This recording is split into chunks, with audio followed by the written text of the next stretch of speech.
Ces images ont été filmées au début de l'été. On y voit un homme s'introduire dans la boucherie de Vincent et Maxime. Et on le voit prendre, il prend quelques pièces, pas grand chose, 8 euros. Le début d'une série d'effractions. 3 autres cambriolages vont avoir lieu dans le magasin, dont le dernier, il y a 2 semaines. Pour Vincent, la situation ne peut plus durer. À 4 heures du matin, la semaine passée, je suis venu pour constater que j'avais encore une fois été vandalisé.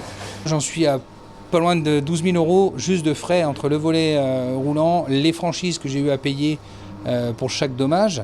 Bien qu'équipé de caméras, il ne compte pas en rester là et vient d'investir plus de 7 000 euros dans un volet métallique. Malheureusement, depuis 2 mois, son cas est loin d'être le seul. Dans cette rue du bourg d'Orvaux, ces commerces ont eux aussi connu de nombreux cambriolages. Tous les commerçants du bourg sont épuisés, sont fatigués. On se couche la nuit, on se réveille le matin, on se pose la question si on va être cambriolé, s'il va y en avoir un autre. En un peu plus d'un mois, il y a une dizaine de cambriolages qui ont été faits. Des commerçants désemparés qui ont sollicité à maintes reprises la municipalité.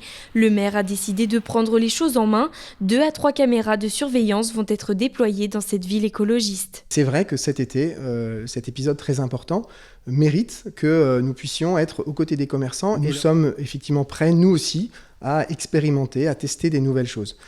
On ne croit pas que ces caméras soient la solution miracle, c'est aussi ce que nous explique la police nationale, mais si elles peuvent à un moment contribuer. Les commerçants regrettent cette mesure jugée tardive.